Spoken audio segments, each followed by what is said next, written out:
Ok, c'est Raphaël pour vous servir. Dans cette vidéo, tu vas savoir les 10 problèmes actuels et passés qui gangrènent le 15 de France en approche du 6 Nations et de la Coupe du Monde de rugby en septembre. Si les problèmes ne sont pas réglés, on peut avoir une grosse déconvenue. En fin de vidéo, je te dirai mon pronostic pour ce 6 Nations. Premier problème, l'état de forme actuel du 15 de France. À savoir que je suis remonté jusqu'en novembre 2017. Sur les 15 derniers matchs, il y a 11 défaites. Non mais 11 défaites, s'il te plaît. Certes, 5 défaites face aux Blacks, où on a quand même pris de belles branlées. 2 fois face à l'Afrique du Sud et 1 fois face à l'Irlande. Des équipes qui sont dans les meilleures du monde. Peut-être un peu moins l'Afrique du Sud par rapport aux deux autres. Mais tu perds face à l'Écosse et au Pays de Galles, qui sont censés, si tu écoutes les spécialistes rugby, être à notre niveau. Mais le pire reste lors du dernier match face aux Fidji. Une équipe qui t'avait jamais gagné dans son histoire. Et tu t'es fait littéralement marcher sur la gueule. Et le match nul face au Japon. Les Japonais qui ne savaient même pas ce que c'était le rugby professionnel avant 2015. Le pire, c'est que normalement, tu dois perdre le match. Car le demi d'ouverture japonais rate la pénalité en fin de match. Et 3 petites victoires face à l'Italie, ce qui est tout à fait normal. Contre l'Angleterre. Ah bah voilà un motif de satisfaction. Bah non, parce que c'était une équipe d'Angleterre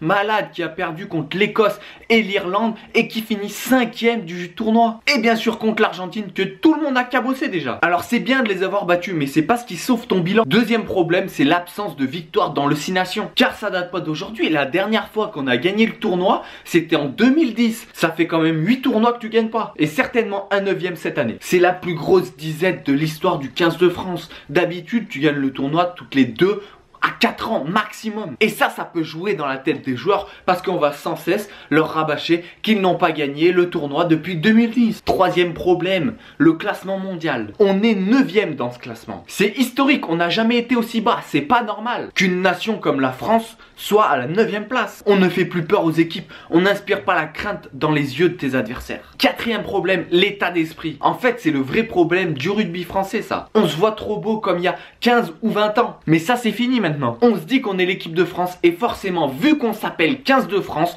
on va gagner. Parce que si t'écoutes les spécialistes rugby, ils sont tous optimistes. Et toujours là à trouver des excuses après les défaites. Ils trouvent toujours quelque chose à dire. Non mais bon, là ça va le faire, on a fait une bonne préparation. On a pris le bon entraîneur, les bons joueurs. Et ils ont inventé la fameuse défaite encourageante. Mais c'est une catastrophe pour le rugby français, cette mentalité. Et surtout, tu progresseras jamais avec cette mentalité. Cinquième problème, les entraîneurs. On n'arrive pas à garder un sélectionneur plus de 2-3 ans. En se disant que c'est pas le bon, c'est de sa faute. Sans remettre en question les joueurs et leur mentalité. Pourquoi pas essayer un coach étranger comme l'Angleterre qui a un coach australien, ou l'Écosse un coach anglais, et l'Irlande et le Pays de Galles avec un coach néo-zélandais. Pourquoi pas essayer, ça permettra de voir une autre mentalité et une autre vision du rugby. Sixième problème, le choix des joueurs et leur formation. Notre problème, c'est que nous, on veut toujours mettre des bourrins. Je sais bien que le rugby n'est pas le sport le plus fin du monde, mais quand même, on sélectionne sur le poids et la vitesse, limite on s'en fout. Il faut former de vrais athlètes et pas jouer avec des joueurs gras du bide. Septième problème, le championnat. Il faut parler du problème du top 14, qui empêche les jeunes joueurs français de s'exprimer. Non, nous on préfère naturaliser des Fidjiens